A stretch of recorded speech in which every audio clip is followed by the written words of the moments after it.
Bienvenue dans notre méditation « Notre Dieu est merveilleux » qui s'intitule « Ce qui a le plus de valeur ». Mais ce qui était pour moi un gain, je l'ai considéré comme une perte à cause du Christ. Philippiens 3, verset 7. Quelle est cette chose qui, si vous la perdez, fera de vous l'être le plus malheureux de cette planète et qui, si vous parvenez à l'acquérir, fera de vous le plus heureux? La réponse selon Fulton Sheen est la chose qui a le plus de valeur pour vous. Cette chose donne un sens et un but à la vie. Elle oriente nos décisions et stimule nos actions. Bref, c'est ce que nous aimons le plus, que cela en vaille la peine ou non. Quelle est la chose qui a pour vous le plus de valeur? Que vous puissiez lui donner un nom ou pas, vous en avez une.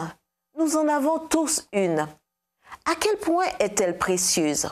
Vaut-il la peine d'investir du temps et des efforts pour obtenir ce que vous aimez tant?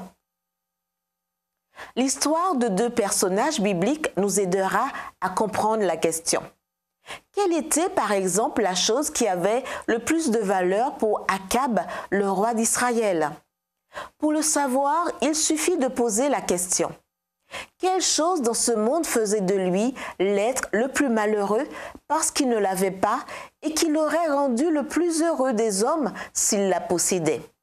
La vigne de Naboth. Bien que possédant de nombreuses richesses, Akab s'enticha de la vigne de Naboth. Dans son obstination à la posséder, il offrit de l'acheter. Mais Naboth refusa de la vendre en laissant valoir qu'elle était un héritage de ses parents. Déçu et furieux, 1 Roi 21, verset 4 en parle, Akab rentra chez lui et perdit même l'appétit. Quand il raconta à Jézabel ce qui s'était passé, la reine impie soudoya de faux témoins et parvint à faire mourir Naboth. Sous l'accusation de blasphème, bien sûr. Peu après, Akab prit possession de la vigne convoitée et avec son nouveau jouet en main, adieu tristesse. Mais sa joie fut de courte durée parce qu'à l'endroit même où les chiens avaient léché le sang de Naboth, il lécherait aussi son propre sang. Verset 19. Quelle différence avec l'expérience de Saul de Tarse. Pendant un temps, la chose qui avait le plus de valeur pour lui était liée à sa lignée.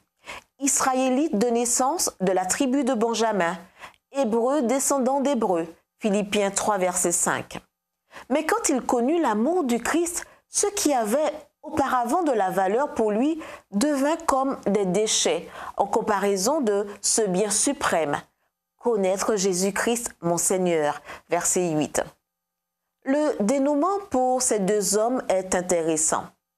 Akab donnait de la valeur aux biens matériels jusqu'à la mort. Et on pourrait presque dire la même chose de l'amour de Saul pour ses racines hébraïques. Jusqu'au jour où, en chemin pour Damas, il tomba sur le Christ ressuscité, qu'il persécutait. Et alors, tout changea. Saul devint l'apôtre Paul. Lequel des deux recevra la couronne de vie? L'apôtre Paul, mais non seulement lui, mais vous et moi, nous la recevrons aussi si nous considérons toute valeur terrestre comme une perte par amour pour le Christ. Prions. Saint-Esprit, chasse de ma vie tout attachement qui entre en concurrence avec le bien suprême de connaître Jésus-Christ, mon Seigneur. En son nom. Amen.